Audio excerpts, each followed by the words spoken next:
Erev Tov, everyone. One of the reasons I really enjoy classes on business ethics, real cases and how we apply Jewish law is because I think I don't want to say the pinnacle of what Judaism has to offer, but it's a beautiful way of bringing in real life cases with common sense and also applying Torah to everyday life.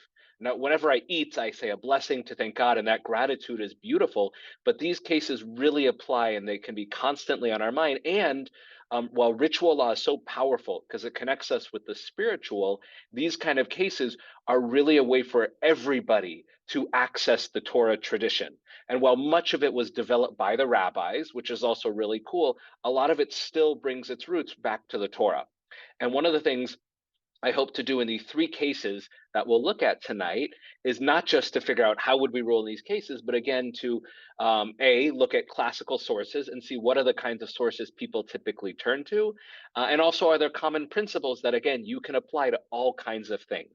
I also want to start with Hakarat Hatov, a positive recognition for Rabbi Meir Orlean. When I prepare these cases, there are so many texts and modern responsa, teshuvot, thousands of pages to look through that I wouldn't be able to do on my own, partly because classical rabbinic training is not in this area. So this is really fun for me because it's a lot of new stuff, but also just, time. So Rabbi Meir Orlean, a brilliant and sensitive rabbi in New York. In fact, Sarah and I actually asked him questions on certain topics when living in Manhattan. He has put out so many different articles, essays, and written so much on areas in Jewish business ethics. And he's the one who's compiled so many sources so that I can go look at those sources without having to read hundreds of books. So not only helping find these sources, but also some of the conclusions. Gratitude to Rabbi Orlean, who's just an incredible rabbi and a boon for the Jewish people in this and many, many topics. So with that in mind, we'll jump into the first case and we'll do it the way we often do in shul, which is I'll share the case, open it up for some thoughts about what we should rule, and then look at some of the sources, the classical sources, and then come up with at least one possible reading within Jewish law. So the case is there's a young Jewish gentleman. He owns a clothing store. And some of these details may not be as important, but rather than having them from the company and then, he has to pay the company for whatever he does or doesn't sell, he buys all the clothes and he owns them. And the reason he does that is at the end of the season, anything he doesn't sell, he can do whatever he wants with it. So what does he do? At the end of the season, he gives it away to poor people in the community. So someone in the community who's really on hard times with a large family really needs the clothes. A friend calls him and says, "Do you have any clothes for me?" And the guy says, "Yes, I have a bag of clothes for you. I'll drop it off in 2 days." Later that day, the store owner's brother calls him. And his brother also has a large family and is really struggling and would be considered poor and says, "Do you have any clothes for me?" Well, now he's in a pickle. He offered these clothes to this other person in town, but now his brother wants them. The question is, can he change his mind and give it to his brother now, or must he honor the initial offering, which he said on the phone, "Yeah, they're yours." There's no contract or anything like that. He just said they're yours to this first guy. Can he change his mind to benefit his brother? Yes, Lynn, gonna go ahead and unmute you and go Well, for it. he can split the bag in two. So you're saying, Shara, a compromise there, which is to say, my brother asked, I'd like to offer both of you. Excellent. And by the way, as I've always said, and thank you for starting with that, with all of these cases, there's a what's permitted to do, and then there's, you could be creative about it. So that's a creative solution. But our question is, can he, within the bounds of, honoring deals and what he's obligated, and is he obligated to that first person saying, "I'm going to give it to you"? Does that obligate him? That's the question we'll explore. Could he say, "I'm sorry, my brother comes first"? But Lynn, your answer is excellent, and a lot of rabbis would probably suggest that. But if he says, "I don't want to split it, I want to give it to my brother," am I breaking any Jewish value or law by reneging and giving it to my brother? Any other thoughts before we look at some of the classical sources? And Lynn, you can leave yourself unmuted because I'll have you read the first source. Anyone else? Yeah, Jane, go ahead and unmute yourself. I would Yeah, think go he for has it. an obligation to the first person. That And would be what, my take yeah, on it. what do you think makes that obligation? I mean, he just, yeah, Because he gave his word. He gave his word. Excellent. So and that's actually, again, talking about principles, is just saying I'm going to do something, obligate me, and we'll actually get right into that in one of the first sources. So beautiful. So we'll come back to this case after we look at some sources. So you could go back to the Talmud for everything, but the reality is that many rabbis will often go to the Shulchan Aruch and the section on business ethics and business law, known as Choshen Mishpat, which again is named after the breastplate, the chest plate that the high priest, the Kohen Gadol, would wear. And there were little stones that they would actually use to help them make decisions to go to war. They would throw out the stones, which other religions and cultures have, and God would make them land a certain way. But this has to do with making right ethical decisions.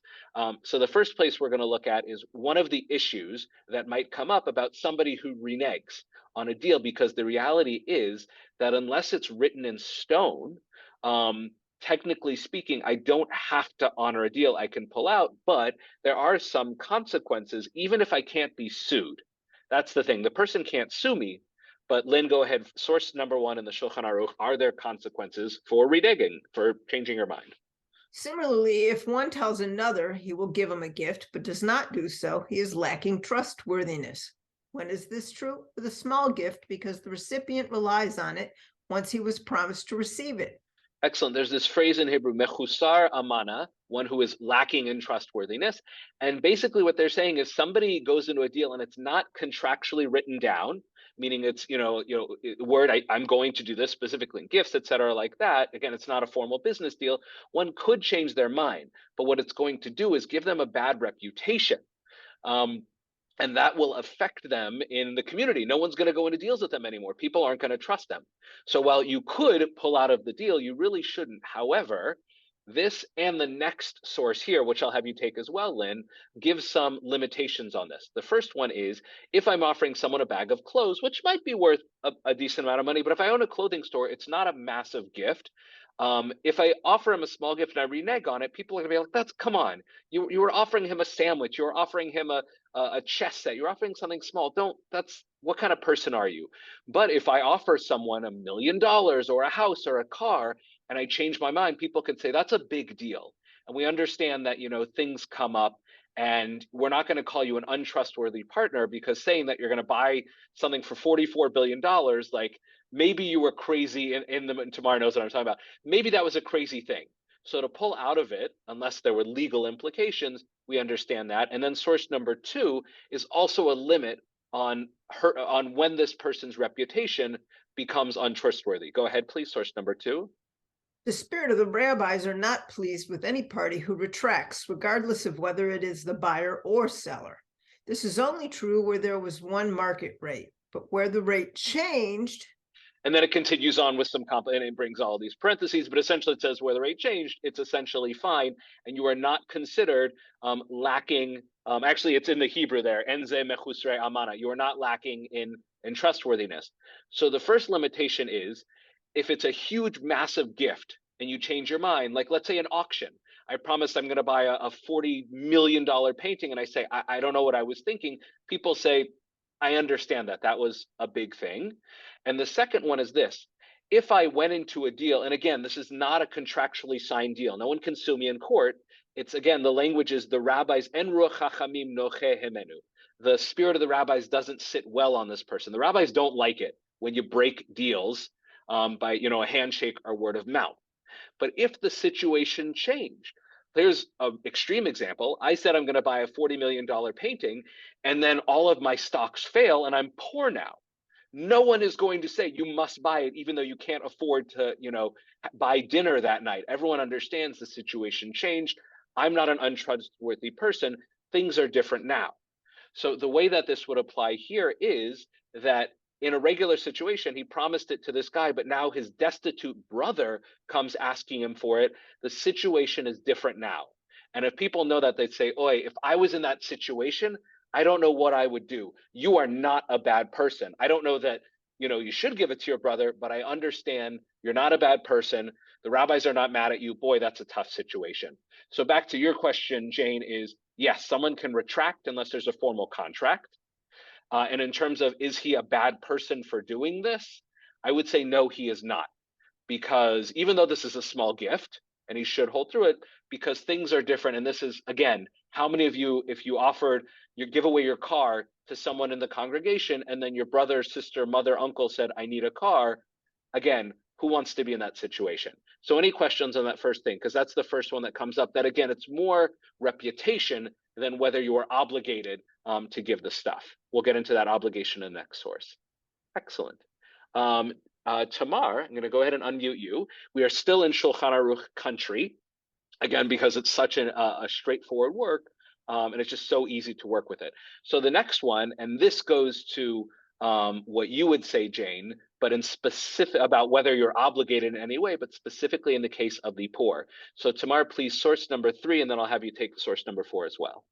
If one promises to give another a gift, and that other happens to be dependent poor person, it is as if he had made a vow to charity, which he cannot retract. Excellent. So if, let's say years ago, I was in Israel and I bought a bunch of books, and then when I was going back, I said, I don't have space for these. So I said to one of my best friends, do you want these books? Now, I did end up giving them, but let's say they said, oh, I would love them. And I said, you know what? I think I'm going to make them, fit. My friend would be rightly mad at me, and he wouldn't necessarily trust me anymore. However, I have the right to retract. I have no obligation to give them the books. I would just be a bad, untrustworthy person. However, if there was someone poor and I said, oh, I have a beautiful winter coat, and I know that they're suffering and can't afford a coat, and I offered it to them, according to the Talmud and the Shulchan Aruch codifies it, I have made a neder, a vow. I have sworn. And a neder in the Torah is understood as basically creating a new commandment, a new mitzvah. So I can't break it any more than I can eat pork or break Shabbat. It is definitely a no-no to do that, but it wouldn't necessarily be something he could sue me in court for. It's between me and God, but it's a big deal. And in fact, on Yizkor, on that powerful service where we connect to those we've lost, one of the things we do is we say, in their memory, in honor of them, we offer to give charity. But many versions of it have offered or include this phrase, bli neder, without swearing to do it. Because once I have sworn before God to do something, I really can't get out of it. In fact, some of you may have even heard observant Jews say, oh, I'll see you for lunch tomorrow, bli neder. Now, me saying I'll see you for lunch is not me creating a commandment, creating a new mitzvah that I must see you for lunch, but they don't want themselves to be obligated. So you could say it's why trying to get out of everything, but it's that idea of, I don't know what life is going to throw at me, but I don't want to sin before God by not following through on my word. But if you offer a poor person something and you back up, that's a problem.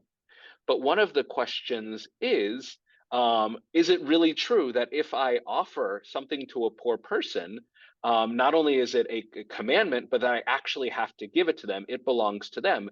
Maybe once I said, I'm going to give this coat to this poor person, maybe I have to give that coat to charity, but maybe I don't have to give it to that specific person. Maybe I can give it to any poor person. So now we actually go back to the Talmud and the Mishnah to this really weird idea that connects offering something to a poor person and offering something to the temple, the Beit HaMikdash. So go ahead, Tamar, and I'll explain it after you read through. Mishnah, the authority of the temple treasury affects acquisition by means of money to the seller. And the authority, i.e. the mode of acquisition of a commoner, hediot, is by possession. Furthermore, one's declaration to the Most High, i.e. when one consecrates an item through speech, is equivalent to transferring an item to a common person, and the item is acquired by the temple treasury through his mere speech. Okay, here's what's going on here. I have a donkey or a goat. Let's pick a kosher animal. I have a goat, and I say, I am going to give this goat to the Beit HaMikdash. The moment I do that, I have now that goat is not mine. It belongs to the Beit HaMikdash because there's a special status of the temple. And if I were to take that goat, I would be stealing from God, really, not good. But what they're saying is, with the Beit HaMikdash, literally just saying it, makes it theirs. However, usually, let's say I have a coat and I say, Tamar, or a book. Tamar, there's a book I really want to give you. And you say, oh, I'm excited to get it, a book of, Hebrew poetry, beautiful. But then I call you back and say, change my mind, I want to keep it. Now, again, that's not good. That makes me an untrustworthy, just, a bad person. But it doesn't become yours until I have done what? Until I have given it to you. But the Mishnah here is saying that it's possible that once I have said, Tamar, it is yours, it becomes yours. They have this phrase, Amirato legavoha, saying to the Most High, meaning the Beit HaMikdash, i.e. God, Kimsirato lehedyot, is as if I have passed it off to a person. So the question is, that applies to the Beit HaMikdash. If I just say, Beit HaMikdash, you can have my goat, it's theirs. And if I take it, it's stealing. But the question is, if I have a book and I say it's Tamar's, is it hers without me giving it to her? If I give the book to you, Tamar, and it's in your house, and a week later I come and say, I changed my mind and take it back, that would be considered theft, stealing. So does that apply here? I haven't actually given it to the poor person, but I have said it will be theirs. Is my word, and again, Jane, this goes back to your initial question, is my word the same as actually handing it over to them?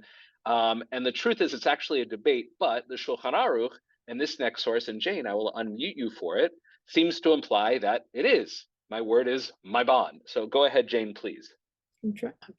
If one says, I give this object to charity at such and such a value, and it is found to be worth more, he cannot retract. We say a word is as binding in sacred matters as actual transfer in lay matters. So pause. That not footnote, it's in the Hebrew there. That's explicitly quoting the Gemara. They're saying that idea. If I say it for a poor person, it's the same as if I said it for the Beit HaMikdash. So that's a direct application of our principle, which is nice when they do that. Please continue. But if the object was not worth more at the time and later increased in value, he may retract as long as the money is not yet transferred. Rema, is that the source? Rema? No. So the first part was Rabbi Yosef Cairo, which is the standard law, and then Rabbi Moshe Isserles, the Ashkenazi from Krakow, who added on his amendments and additions to the Shulchan Aruch. So he adds here. If he promises in his mind to give anything to charity, he is obligated to fulfill his thought, and no speech is necessary, except that when he expresses it verbally, we can compel him to fulfill his promise. This goes even further, which is to say that, first of all, even if you think you're going to give it to a poor person, it absolutely applies. And if you say it, he adds something we haven't seen before, which is that we could have the court go to the store owner and say, look, Shmulik called me, the guy, not the brother, but the guy from town, and he said, you promised him a bag of clothes, and now you called and said you're going to give it to your brother instead? Not okay. We're going to expel you from shul, we're going to sue you, etc., like that. So that really goes far. So it sounds like in the case of a poor person, the word is much more binding, and I'll make that distinction. If it's just a gift to a friend, again, it could hurt your reputation, which is not good, but it's easier to get out of a deal. But once you get into poor person territory, it becomes a neder. And the rabbis go even further, particularly of Moshe Isserles, which is that if you think it, you got to do it. And if you say it, we can bring you to court over it. But the question is now in our case, is that the end of it? He has to give it to the first person. Because what we've seen so far is the idea that definitely it's a neder. You absolutely have to give it. Once it's for a poor person, but the question is that principle of me saying it's for someone, it's as if I've given it to them. Not everyone agrees on that. So there's a debate about if I say I'm giving it to charity, I have to give it to charity, hands down, nobody disagrees. And if I say it out loud, I can be sued in court, or at least the rabbis can force me in some way. But the question is, do I have to give it to a specific person, or I just have to give it to charity in general? If my brother just wants clothes because they're hip and cool, everyone would agree I have to give it to the first guy. But if my brother is destitute, do I have to, is it already belong to that first person, or is it just obligated to give it to poor? And there's a debate there. And one of the principles here brought out in the Shulchan Aruch, and Jane, you can read this one as well in a separate source, actually in Yoreh Deah, which usually deals with ritual stuff and deals with the laws of charity. So it's relevant here. Go ahead, please, Jane, source number 6. Not only a father or child, but any relative should be given preference to a stranger, a brother of one's father to a brother of one's mother, the poor of his own house to the poor of the city at large, the poor of his own city to the poor of other cities, and the poor that dwell in the Holy Land to those that dwell in other lands. Excellent. So here are the principles that we have here, and then we'll go back to our case. One, everybody agrees that once I have said I'm going to give something to charity, it is a netter, it is a mitzvah. I cannot get out of it. I have to give it to charity. Two, there is a debate that once I have offered it to a poor person, it's as if I have put it in their hands. Some people say, if I offered it to this guy, it's as if I've given it to him, and giving it to my brother would literally be stealing from this guy. There's a debate on that. Not everyone agrees on that. And then the third principle is that family has a precedence in charity. And I guess the fourth one going back is, does this hurt my reputation? And people would say no, because there's a new situation here that I don't know before. And they often say that. Had I known that my brother needed clothes, I certainly would have offered it to him first. Not that I don't care about the people of my community, but both in terms of emotionally and legally, halachically, family comes first in the concentric circles or the outgoing circles of charity. So it's a new situation. Family comes first. I definitely have to give to the poor, but there's a debate about me offering to this guy as if I've already given it to him. It has to be to the poor. So knowing all of that, now we will scroll back up, and I would argue, and Rabbi Meir Orlean would argue, that in this case, no one would think he's a bad person. And even though some rabbis, this is the question, some rabbis would say, you offered it to the first guy, and based on the Shulchan Aruch that says, once it's like the temple, once you offered it to one guy, it's his. But because there's an open debate about that, whenever there's a debate between equal sources, where does the stuff go? It stays basically where it is. Meaning that if I gave it to the first guy, certainly I can't take it back. Everyone agree that's stealing. But if I still have the stuff and there's an open debate, I can decide where it goes. And in this case, everyone would agree that there is a value in giving it to your brother. So having put that out there, now any thoughts, comments, challenges, or questions on that first case? I'm going to give people a moment, as one of my old friends said, to marinate on it. I see you thinking, a thought, forming on your tongue. Go ahead, Jane, please. Am I unmuted? Yeah, there's a side issue that's not related to whether you keep it or you give it or whatever, about something that increases in value, or that you didn't know, perhaps you didn't know the value of it. I'm thinking of, let's say a mother gives 2 paintings to her 2 daughters, and one of them has exceptional value and one is mediocre or something like that. Is there any obligation to even out the score, sort of, so to speak? Oh, interesting. So what they're saying here is, if I thought it was $50, yeah, and if it is found to be worth more, if I thought it was $50 and it turns out it was worth $100 and I just didn't look into it, I can't pull back. But if the object was not worth more at the time and later increased in value, he may retract. So if it was worth $50 when I offered it, and then the next day, that painter passed away and now it's worth $10,000, the situation changed. Yeah, the daughter takes it to the Antiques Roadshow and it's worth $100,000 or something. It's one of those treasures, and so it's an unequal distribution, is what I'm saying. Yeah, I mean, a lot of these cases, when if they go before a court, the court would say, if you had known this at the time. Now the question is it possible that you could have known it at the time? No, I would say no. And in the case that I'm describing, it was unknown. It wasn't known until afterwards. Meaning, if I had taken it to the Antiques Roadshow before I gave it to my daughter, I would have found out that it was $100,000.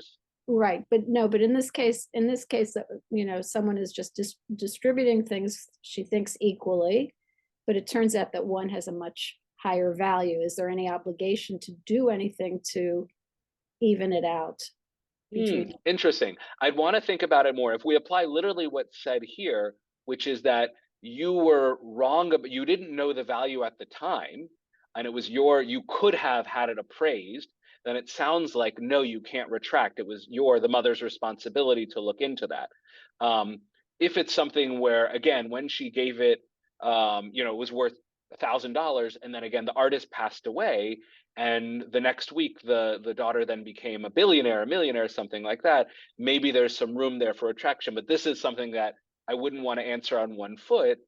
This is something where, again, if you're in the middle of shul and someone finds a mistake in the Torah, which I'm actually hoping to buy a book in Israel that will help if that comes up, a rabbi needs to know right then and there, can you keep reading? I was just reviewing the laws. But if somebody says, here's a really complicated case and everything's just sitting there, what do? A rabbi says, let me look into this. But again, just applying the case here, it would seem like, we have some of the basic building blocks for can the mother retract, and there's certain responsibility before offering something to do one's due diligence. That's a really great question. And again, these principles here in charity can apply to a million other things. So kol hakavod, excellent. So let's go on to our second case. Gloria, I'm going to unmute you, but the case is this. Again, a very simple one and actually quite common, certainly here in Milwaukee, where we have 4 seasons. And in fact, tomorrow starts another season formally and probably experientially as well. So it's autumn. It's time to get all the leaves and, the tree branches that have fallen off, et cetera, like that. And again, I don't actually know the local laws, et cetera, about exactly how you're supposed to put it out, but imagine that everybody knows you're supposed to put it on the curb by a certain date, which I think is what you're supposed to do. But let's say that's what you're supposed to do.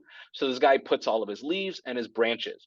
Now, some of those branches, though, that he puts on the curb in the right place are quite long. And he did not break them off, and they're jutting out into the sidewalk. His neighbor is walking to his car in his nice suit for business, trips. He trips over the branch, and then as he's falling, he catches his fall on the sidewalk with his wrist, sprains his wrist, and tears his fancy $2,000 suit. Goes to his neighbor, says, I'm so sorry, I couldn't have foreseen that, and says, well, talk about foreseeing, you're paying for my wrist, you're paying for my medical bills, you're paying because I missed 3 days of work, and of course you're paying for my Armani suit or whatever it is like that. Is there any obligation for the neighbor that put out all of those sticks on the curb where he was supposed to, but he wasn't careful about the sticks sticking out into the sidewalk? Does he have to pay for all of that? So before I have Gloria read the first source there, what do people think? Is he obligated in all, any, or none of those different categories? He is. Tamar, you say he is too? Which ones? He has to pay the damages. All of them? He has to pay for the suit, the medical, everything? Yes. Okay, no, I'm not saying you're wrong. I'm just clarifying it there. Yes. Beautiful and excellent. Any other thoughts on, or anyone you want to take the, not devil's advocate, but Satan's advocate and argue that maybe he's not obligated because, he did what he was supposed to do. Nobody likes this poor guy. All right, then. Well, Gloria, so the first source here, make this a little bit, make it a little bigger. Okay, so again, Shulchan Aruch. Now, this first source here in the Talmud, they talk about different categories of damage. And the reason they do that, partly it just helps to talk about the conversation. But once you have a category, you go into a court and you say, the way you damage someone, is it in the category of falling into a hole? Is it in the category of emotional damage, et cetera? And once you're in a category, then it helps for the rabbis to figure out, well, if it's in this category, then we rule, there's this kind of precedent. We rule on this way. This is the amount of money, et cetera, like that. You'll see that kind of play out. But it talks about this first category of bore, which is the not stereotypical, but like the fundamental basic idea of you dig a hole in the middle of Times Square and someone falls in and breaks their back. That's like the worst possible thing. So that's the category the rabbis would put this in. So go ahead, Gloria, source number 1, please. Subcategories of pit damage include one's stone, knife, load, or something similar that one left in the public domain and damaged in their location, regardless of whether he made them ownerless or not. If he placed them on top of his roof and they fell from a typical wind and damaged in their place after they fell, because it is similar to a pit in that his possessions are damaging in the location they were placed. Excellent, thank you. When I was in high school, I did a Purim spiel in the gym in front of my school. And the joke is I was playing a teacher when they were in high school, and I was a big jock, and I would run through and clothesline, knock out like all the geeky kids. It was very, very funny, believe me. But in one of the parts of the skit, I ran across the gym, and there's the padded walls as a typical gym, but there were someone had put their backpack down right near the wall, and I tripped over the backpack, slammed into the wall, and sprained my ankle.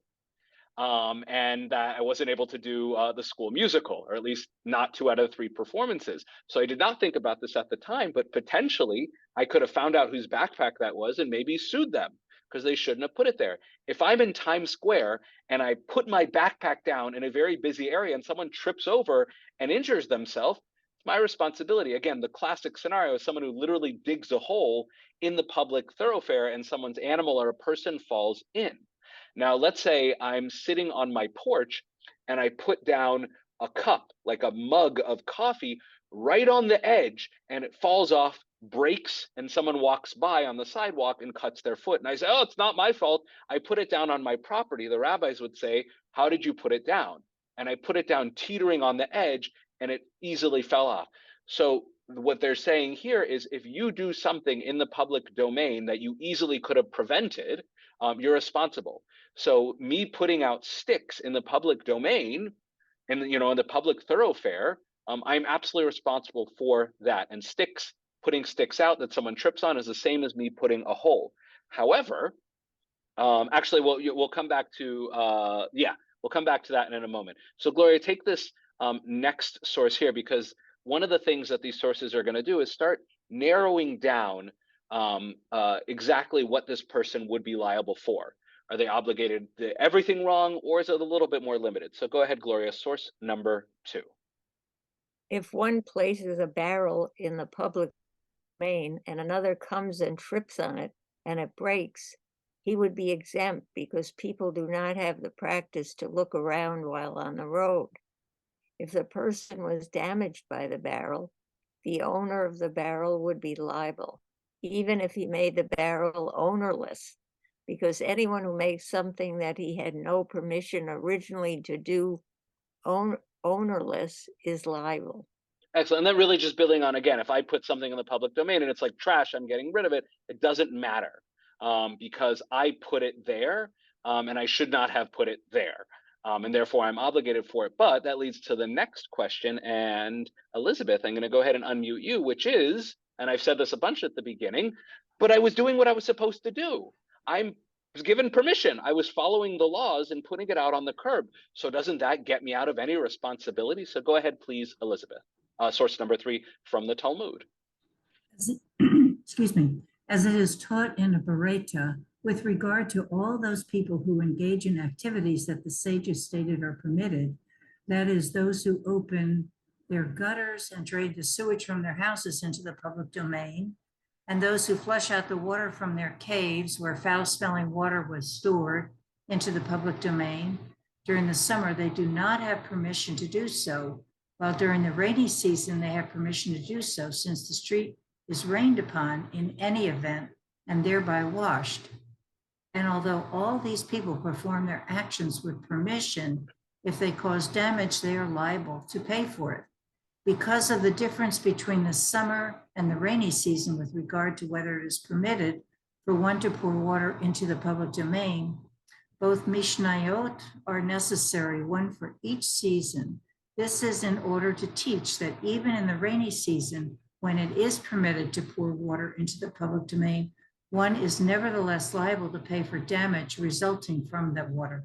Excellent. So what's going on here is you have 2 different sources, a Baraita, which is contemporary with the Mishnah, and a Mishnah. And one of them says that basically before they had indoor plumbing, can you just let you wash your sewage into the streets?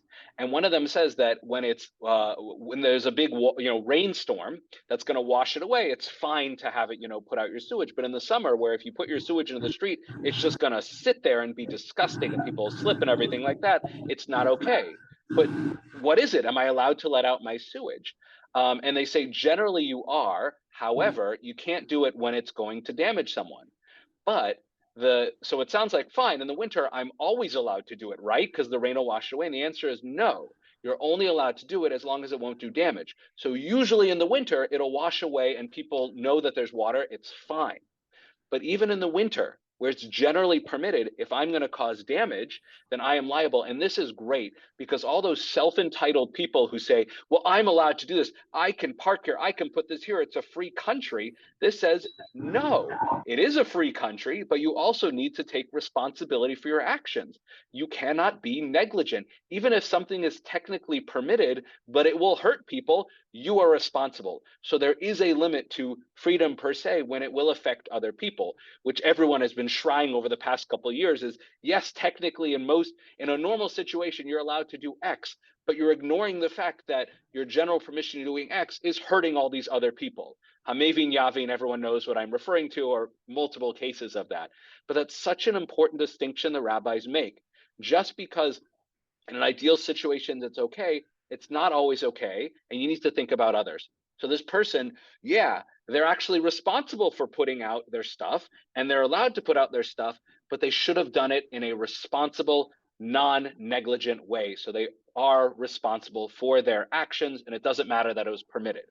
However, I think this is, well, there's two more things there, which is going back to what Tamar had said, which is he's got to pay for absolutely everything. So first source number 4 here, and I'll have you take this one as well, Elizabeth. Source number 4 talks about how there are cases where if somebody hurts someone hits someone with their car, they get into a fight, and that person breaks limbs, and it's traumatic experience, and they have to miss work, and it just destroys their life, that there's a lot of, financial responsibilities toward them. So this talks about that. Go ahead, please, Elizabeth. If one strikes another, he is liable for 5 categories: damage, pain, medical expenses, lost work, and embarrassment, assuming the blow was one that contained all 5. There are those who say that the tortfeasor must also pay for the additional food needed while the victim is sick above what he eats while he was healthy. It seems to me that this is included as part of the medical expenses. If only 4 categories are applicable, he will pay 4. If there are 3, he would pay 3. If there were 2, he would pay 2. If there was 1, he would pay 1. And we're going to kind of come back to this, but the point is that if this case went before a court, they would look at the situation. They would not say that he needs to pay every single one of these things, because first of all, just tripping on some branches is not the same as beating someone up. So to say that there's emotional, traumatic, psychological pain, rabbis would say he tripped. You should have been more careful on your property, but he's definitely not paying all 5 of these. Now there would be some argument about the missing the work, et cetera, like that. I think most would agree, and we'll find at the end, everyone would agree that for the medical expenses of the pained wrist, that's a pretty easy sell. But for the other ones, it's a little bit more challenging. And in fact, Alina, I'm going to go ahead and unmute you for this next source. One of the really interesting things the rabbis talk about is what actually hurt this guy. Was it the sticks or was it the ground that he hit? And I know that sounds kind of funny, but again, if I put a backpack down and somebody trips over that backpack and they don't get hurt right away, but because they tripped, then they hit a pole, but I didn't put the pole there. It belongs in the public domain. Am I responsible for the damage that pole did when their head hit it? And again, the rabbis really get into the nitty gritty about what actually hurt the person, because the person didn't sprain their wrist when they, when they hit my branch. They sprained the wrist when they hit the ground. So go ahead, Alina, source number 5. Okay. Thus, it has all the rules of pit damage, requiring the owner to pay for the full damage for the death or damage of an animal, and for the damage of a person, whether he tripped on a stone and was damaged by the stone, or tripped on the ground and was damaged by the stone. If he tripped on the stone and was damaged by the ground, however, he would be exempt, and he would also be exempt if a person died or a vessel broke in such a case. Similarly, if he left the items in his domain and made his domain ownerless, but did not make the items ownerless, and one tripped on the ground and was damaged by the obstacle, the owner of the obstacle would be liable. Excellent. So if the person, let's say the sticks were just, they fell out of a tree, and that's not my, on public property, not my responsibility, but I put a pile of other sticks there that I did put there. So he tripped on public domain stick, but then he got cut up because he landed on my sticks, I'm responsible. But if he tripped on one of my sticks, and then there happened to be another pile of sticks that fell out of a tree, not my responsibility. I didn't put that second thing there. So the rabbis in court would say, look, what really hurt him? The fact that you caused him to trip, or the fact that he, landed on the sidewalk and the sidewalk. Now, I know that sounds absurd, but there are situations where, again, there are multiple public things someone could trip on my bag and then a car's not paying attention. So who's responsible, my bag or the driver in the car who's not paying attention? So this doesn't say that the person who put out the sticks is totally free of liability, but it limits that everything is his fault.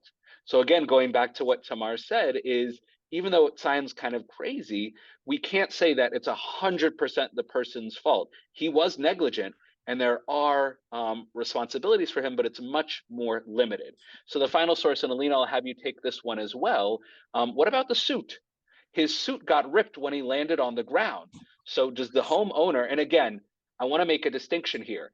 If I go up to a guy with a knife and I slice his fancy new suit, is anyone going to argue that I don't have to pay him for the suit? No, I got to pay for the suit. But this was an accident. It was not intentional. So Alina, go ahead, source number 6. Okay. If vessels fell into a pit and were damaged or broken, the owner is exempt because the verse states, and an ox or donkey fell there. Ox excludes a person and donkey excludes vessels. People are only excluded in case of death, but if a person was damaged, the owner of the pit would be liable. With respect to vessels, however, the owner is exempt regardless of whether they completely broke or were just damaged. Excellent, thank you. So the simple case is this: I dig a hole in public. And again, you have to think about a place where like houses are like right on the main road or something like that, and it's not within my enclosed property, and I dig a hole for a well, whatever it is I'm doing, or a pit for farming, and somebody's carrying a bunch of pots, and they fall in to the hole that I put in public. Now, they break their leg, but they also smash all of their pots. Now, again, I was negligent, so I'm not free of responsibility, but it was accidental, and it was not, and there's another source, I didn't bring it here, it was not malicious. It was not malicious, it was accidental, but it was negligent. Because of that indirect nature of it, I don't have to pay for his damaged property. And they bring a verse here to explain why, and we'd have to go back to the Talmud to really unpack it. But essentially, because it's indirect, it lowers my obligation. So I don't have to pay for the vessels, but I do have to pay for hurting the person that was, through my negligence. So the suit, I would not be obligated for. It stinks. But again, if it was something that I actually damaged directly, or it was malicious, let's say I set up like that classic cartoon Spy versus Spy, I set up a trap so the person would fall in and their suit or briefcase would be broken, that'd be different.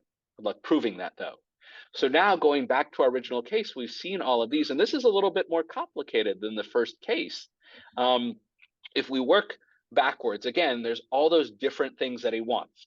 He wants payment for his injury, payment for, it ruined his day, and for his suit.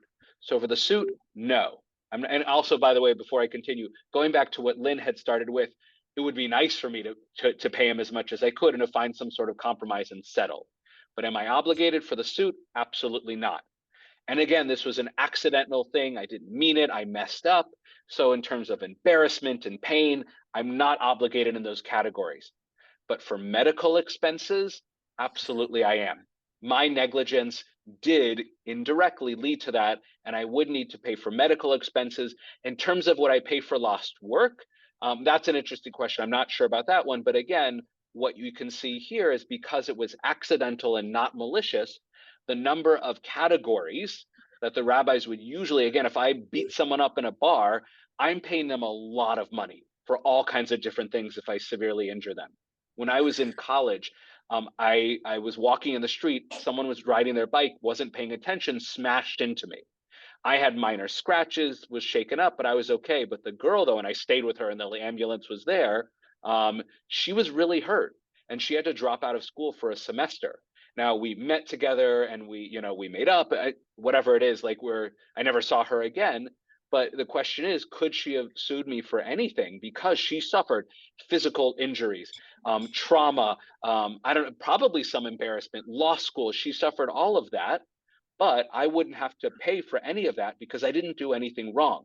But if I saw her coming down, put out my foot like a big jerk and caused her bicycle or threw a stick so it should fall over, in that case, I would probably pay everything: pain, trauma, embarrassment, medical, missed tuition, if she had to miss a job. So that's the distinction there. And in this category, where I did do something wrong or the person did something wrong, it's a compromise kind of thing about how much I would have to pay for, and I would have to pay their medical bills. Hopefully they have insurance. And that's something that Rabbi Orlean mentioned, which is there might be local insurance that would help obviate a lot of that. But in the absence of that, this is how you would rule. So any questions, thoughts, or comments on case number 2? Yeah, Alina, please. I have a question about the, I think, last source for this case. Yeah, here, I'll scroll back down to it. That was the one about the, if someone breaks their things, am I responsible to that in any way? Oh, Yeah. I missed I did mention that about if it's malicious intent, I wouldn't necessarily have to pay them. Like a court couldn't sue me, but ethically I would be obligated to do that. Go ahead. So if you couldn't prove my intent, yeah, go ahead, please. Okay, I think I'm reading one of the sentences wrong. It says people are only excluded in a case of death. Like, you're not just digging pits and hoping that the person dies and doesn't just get injured, right? No. Like, It's you're not if off a the hook person, if they die.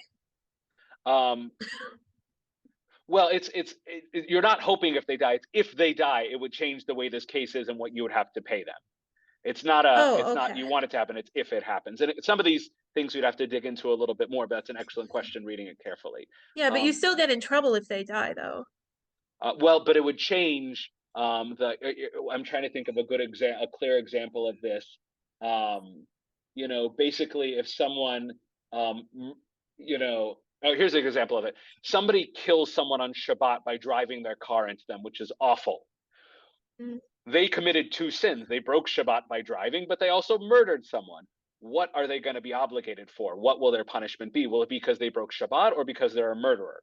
So in terms of what they're going to be sued for here in court, they're not going to be sued for the damages for falling in the hole. They're going to be sued for the potential death. So it gets a lot more complicated, but there's this hierarchy of, damage. And it says here, if someone is damaged, basically their broken pots are completely let out.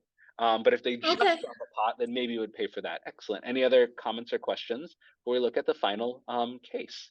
Yeah, Alina, real quick, please. Yeah. I think it's quick.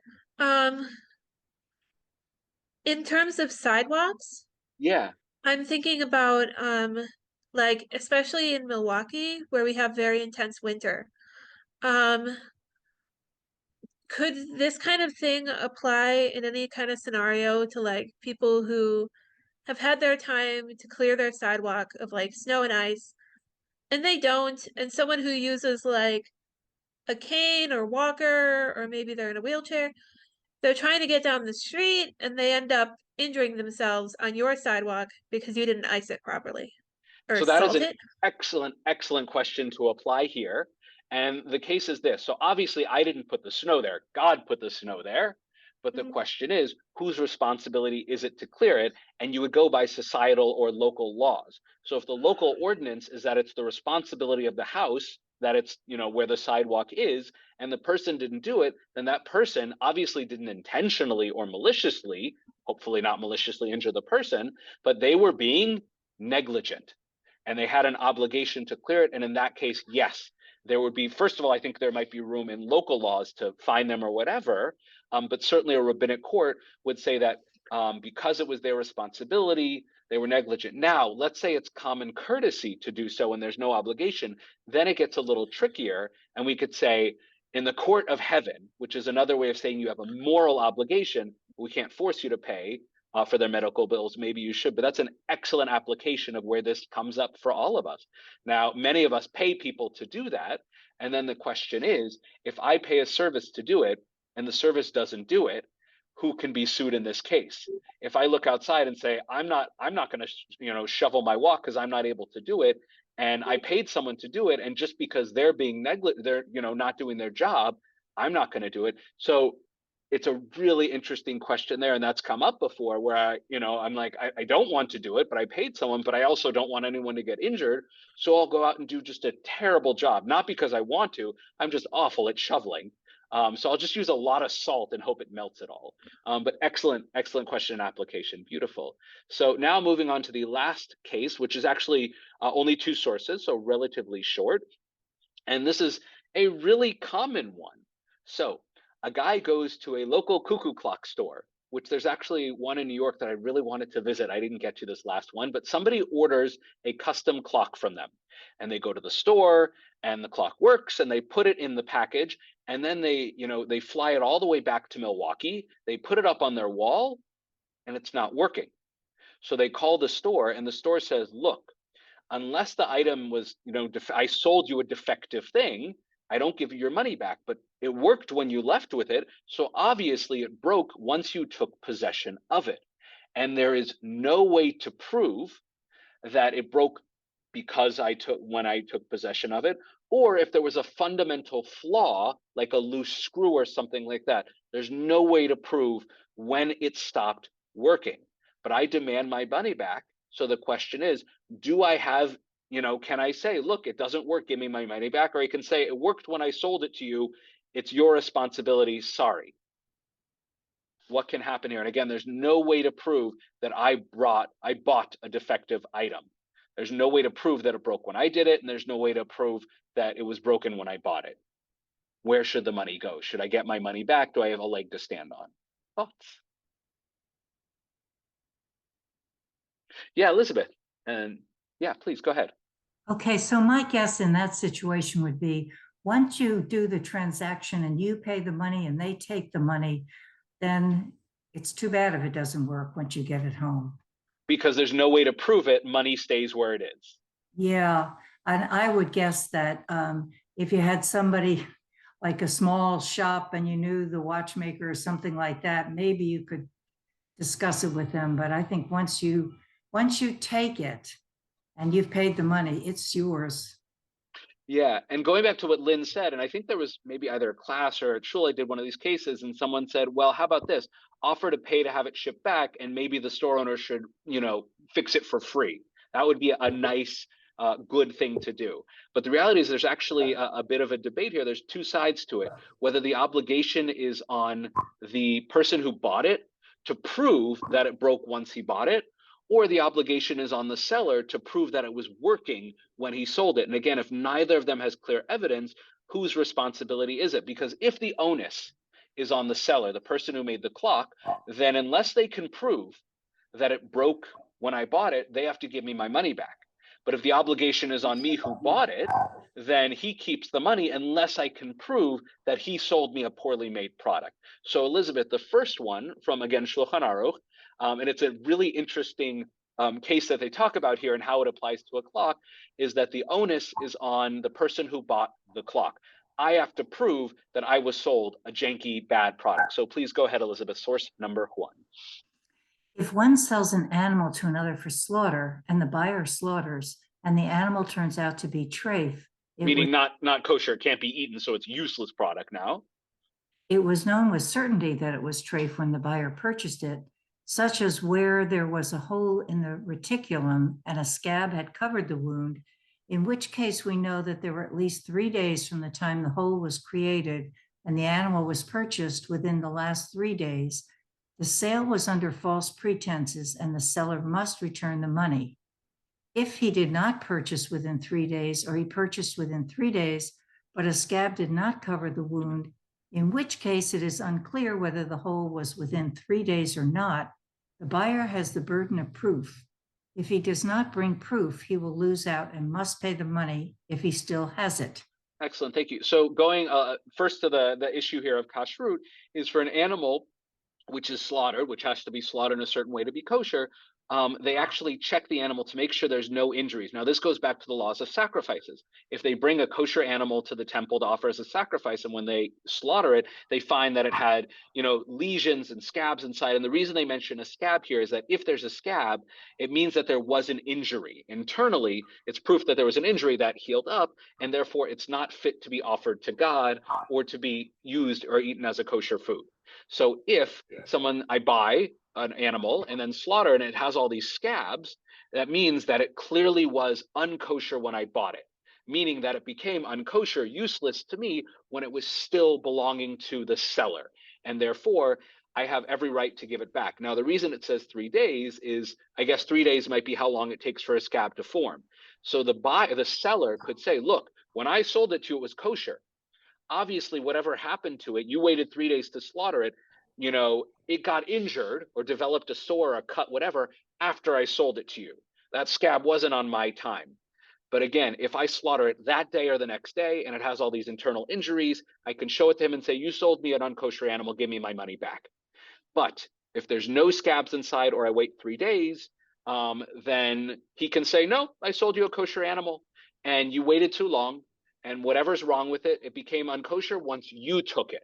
So it's my responsibility as the buyer to make sure I buy a kosher animal, to make sure that it's a good product when I walk out of there. But the interesting thing here, we'll look at the second one, and then we'll come back and unpack it, because the second one is really important. It also has to do with food, and the ruling is different because it doesn't talk about a cow, it talks about cheese. So go ahead, please, Elizabeth, source number 2, where the obligation is on the seller to prove that the product is good when he sells it, please. If Reuven sold Shimon 3 cheeses, and after 3 days Shimon opened them and found that they were rotting greatly, they would ask the cheesemaker how much time it would take for such rotting and mold to take hold.